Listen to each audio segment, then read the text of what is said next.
टीना अपनी ही bachelor party से निकल रही थी। ये बैचलर्स पार्टी उसके दोस्तों ने उसे दी थी क्योंकि टीना की कल शादी होने वाली थी और शादी की खुशी में टीना ने अपने दोस्तों के संग आज कुछ ज्यादा ही ड्रिंक कर ली थी और ज्यादा नशे में होने के कारण वो लड़खड़ा भी रही थी। उसका होने वाला पति प्रणय उसे संभालते हुए अपने साथ अपने अपार्टमेंट में लेकर चला जाता है। टीना जल्दी ही नींद के आगोश में डूब जाती है और कुछ ही देर के बाद जब उसकी आंखें खुलती हैं, तो वो अपने चारों तरफ देखती है और उसे वो सब कुछ याद आता है कि आखिर किस तरह पार्टी में ज्यादा ड्रिंक करने के बाद प्रणय उसे संभालता हुआ अपने अपार्टमेंट में लेकर आया था। तभी टीना को कमरे में किसी के होने का एहसास होता है।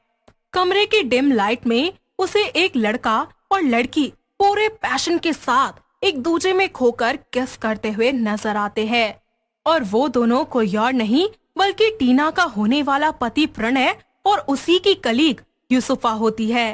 टीना जैसे ही ये सब देखती है उसे अपनी आंखों पर यकीन ही नहीं होता। तभी प्रणय बोलता है, बस भी करो यूसुफा, टीना जाग जाएगी। अरे वो कल तुम्हारी वाइफ बनेगी और तुम आज ही उससे डर रहे हो। अरे डार्लिंग, हम दूसरे कमरे में चलते हैं ना। अरे टीना जाग गई तो बवाल हो जाएगा। वो दोनों एक दूसरे में खोए हुए वहाँ से चले जाते हैं और बेड पर लेटी टीना उन दोनों को एक दूसरे में खोया हुआ नहीं देख पाई और उसने अपनी आंखें बंद कर ली। भले ही टीना की आंखें बंद थी लेकिन उसके कान खुले हुए थे और वो उन दोनों की हर बात सुन पा रही थी।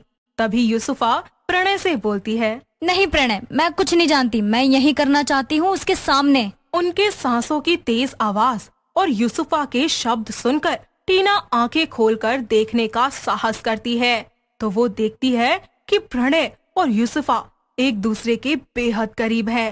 ये सब देखकर टीना की आंखों से आंसू छलक पड़ता है।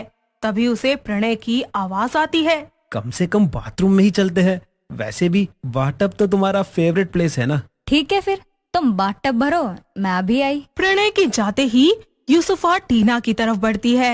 उसे ऐसे आते देखकर टीना जल्दी से अपनी आंखें बंद कर लेती है। यूसुफा टीना के पास झुककर उसके कानों में बोलती है, क्यों, कल प्रणय के साथ शादी के सपने में खोई हो? अरे भूल जाओ कि कभी प्रणय तुम्हारा होगा, वो हमेशा से मेरा ही था और मेरा ही रहेगा। अरे हाँ, याद आ गया, तुम्हें एक गुड न्यूज देती हूँ, मैं प्रेग्नेंट हूँ।